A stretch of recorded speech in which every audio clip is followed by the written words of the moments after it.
Hello and welcome to the Craft Beer Corner. For today's beer review, we got a really exciting one, pretty cool for my money. We are jumping into a first beer from a brewer. I have never tried any of their other beers prior. This was a beer that I got from Tavour, and it's another brewer based in Anchorage, Alaska.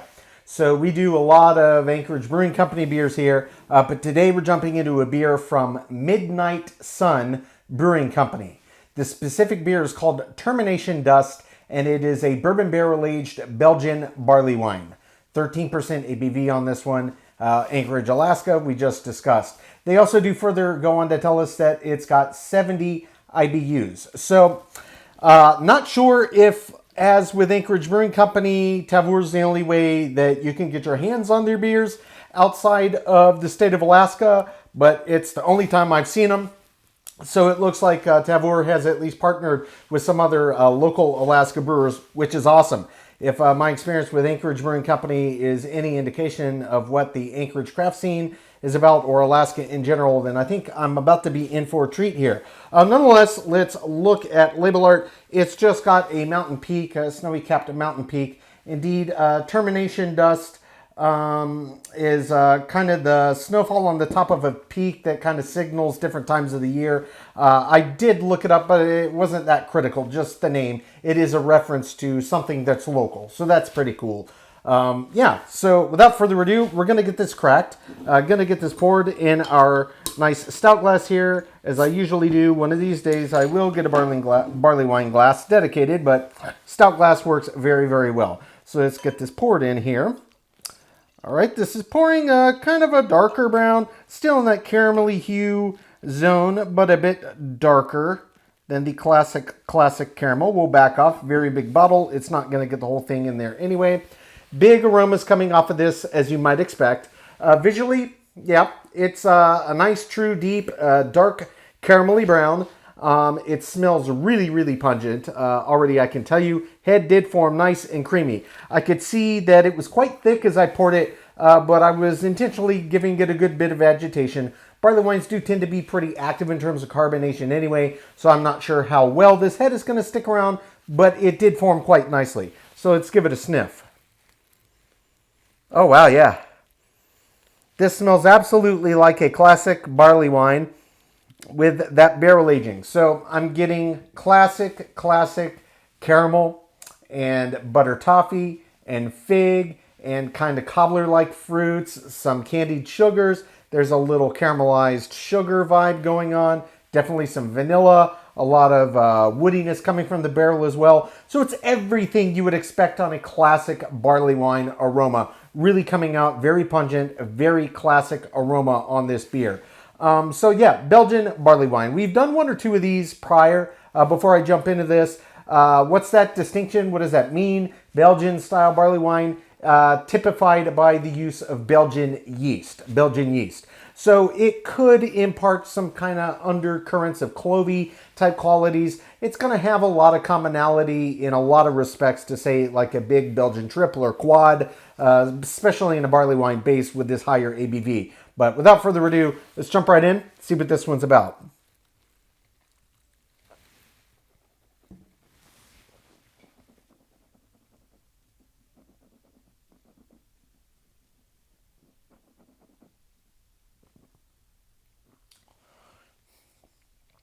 Oh, man. That is a big, delicious beer. Ooh, boy. That is bold. That is bold. 70 IBUs. My perception of it is way higher than 70. And 70 is nothing to sneeze at. That's a really impressive IBU kind of stepping stone, especially on something like a barley wine that typically is just so malty. You're not going to get a ton of bitters, but it really comes through in this. And I love it. I am a hophead. I love the bitters. And frankly, it adds just another dimension, another layer of depth to an already delicious and huge beer. This is extremely well done. My first sip impression of this, absolutely well done beer. So big pungent aroma and a lot of those classic barley wine aromas. You will normally have it translate into the glass in a barley wine, and that 100% is the case here. Indeed, I would say every single thing that I picked out on the nose is present in the glass, and it all tastes extremely, extremely well balanced. So the biggest thing that you get immediately right away when you first swallow is a combination of 3 or 4 things. You get the big burst of bourbon up front, and you get big caramel and toffee undercurrents, and you also get the big burst of bitters. So it's kind of hitting you with that burst. Those really intensify very quickly. They kind of blossom and they hold there as more things kind of pop in behind it.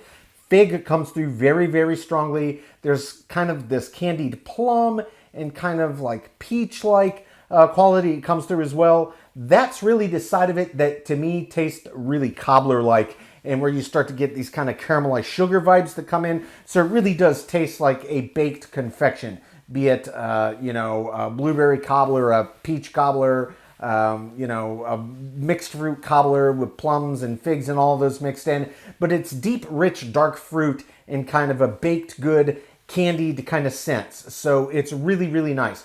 And it's not a sweet beer, but it's just the way that these layers of flavors work together. And tons of ribbons of caramel and toffee on top of that. It's absolutely delicious. The bourbon really, really comes through clearly. That is a barrel that works well in a lot of beer styles. It works extremely well with the layering and complexities of a barley wine, in my opinion. It's one of the better barrel choices. It just naturally pairs well with the flavor and aroma profiles that come with the big, bold, in-your-face complexity of a barley wine.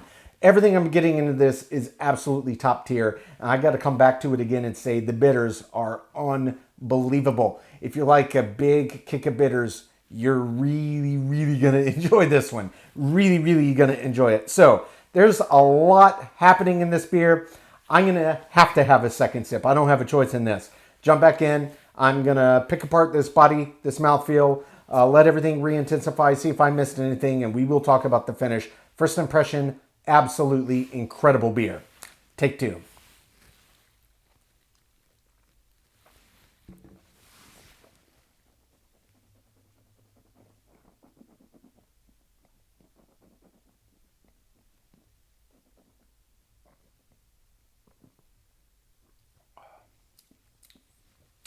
Body on this one is about medium heavy. The mouthfeel, I would say, is pretty resistant too. It's definitely above average. Neither the body nor the mouthfeel feel like upper echelon for a 13% barrel-aged barley wine, but they're not lacking presence. So above average to be certain, but not top tier. So not quite as oppressive, which maybe is a good thing, because this beer is really big and bold and in your face. If it also weight and texture-wise was equally as bold and heavy, it might be just a bit much for some people. As it were, I think it being not quite that oppressive in its presentation and still being so bold in the flavor and aroma department makes it a bit more approachable. And I also think that it overall makes the whole beer drinking experience much better balanced than it otherwise could be. So it may not be top tier for what I would expect for the ABV, but I think the beer is better for it in any way you slice it. And I gotta say, on second sip, it's just a re-intensification of everything I got up front. And again, I was just immediately struck by, wow, the intensity of the bitters on this. You do not often get that in a barley wine.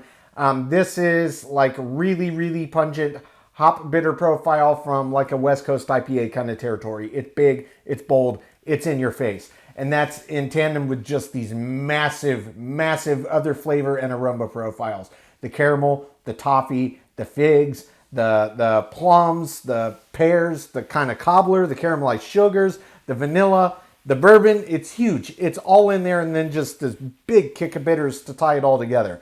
It's unbelievable. So, the finish. This one is very long. It's very long indeed, and it's really a combination of a few different things. Yes, the bitters are a big driving factor, and yes, it is a bourbon barrel-aged 13% barley wine.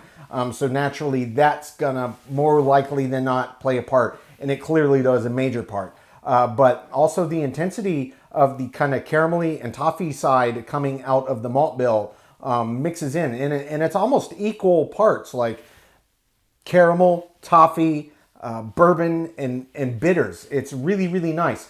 It stays balanced all the way from the very beginning of each sip to the very end, which is very, very, very long. It's very wet. It's round. It really does stick around the palate, and it lingers kind of all over. The bitters, as is typically the case, really linger on the back, but all over the middle of the palate, I'm getting a ton of that bourbon, and a lot of the caramel and the toffee kind of flavors seem to be hitting that part of the palate. It's very, very nice. This is a big, big beer that's absolutely for a fan of a lot of different styles. If you don't drink a lot of barley wine, but you drink big imperial stouts, I'd recommend this one. You like big barrel-aged beers, I'd recommend this one. You like huge in-your-face hoppy beers, I'd recommend this one. You love barley wines, this one's not to be missed. I gotta say, as a first beer from a new brewer to me, I love it. I am absolutely blown away. Just another feather in the cap for Anchorage, Alaska.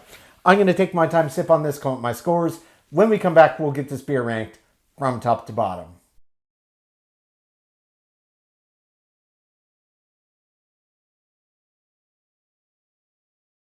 All right, now that we've gotten to enjoy this beer, we're going to get it ranked. This was Midnight Sun Brewing Company's Termination Dust, a Belgian barley wine clocking in at 13% ABV. This one was bourbon barrel aged, and Midnight Sun is yet another brewer based in Anchorage, Alaska.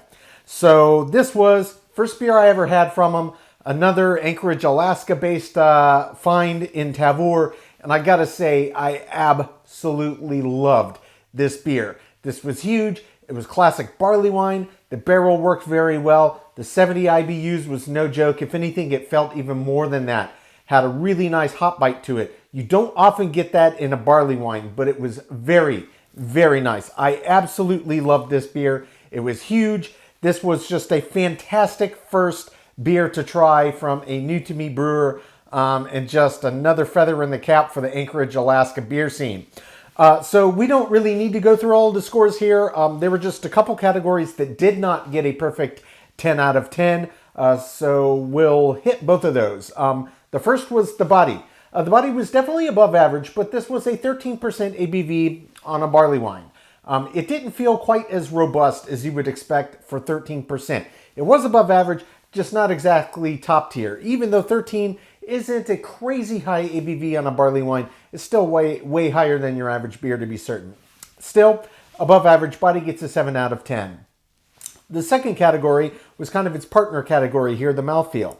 Similar to the body, it wasn't quite as big as I expected. And in terms of the mouthfeel, we're talking texture, we're talking resistance.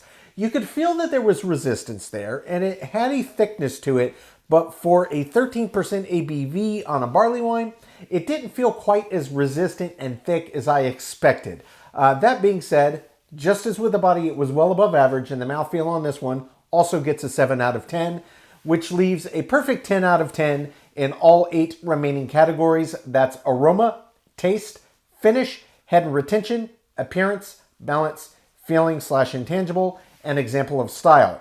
So we're looking at a total score on Midnight Sun Brewing Company's Termination Dust of a 94 out of 100. Well above average. I would say this is absolutely top tier barley wine. Definitely one of the more unique barley wines. Yeah, really kind of the differentiating factor on this one was the IBUs. It really was significant, and it added an entirely different direction and a new layer to this really big, already big beer style. And you take the barrels, you add it to a big barley wine, Belgian style on that with a big yeast drive, and then get a bunch of bitters in there. And it definitely was unique, and for my money, it was a very special beer. I absolutely loved it. I'm going to be keeping my eyes out for any other beers I can find from Midnight Sun. This was a great first taste of what a brewer is about. I cannot recommend this one enough. If you're a big beer fan, barrel-aged fan, barley wine fan, definitely worth keeping on your radar. Folks, that's today's review. As always, I do sincerely appreciate you tuning in today. Please don't forget to like, comment, and subscribe. If you want to stay in the loop when our videos go live, just turn on your notifications, hit that bell icon. It's right next to the subscribe button. Until next time, keep your beer, keep your craft. We'll see you on the next one. Cheers.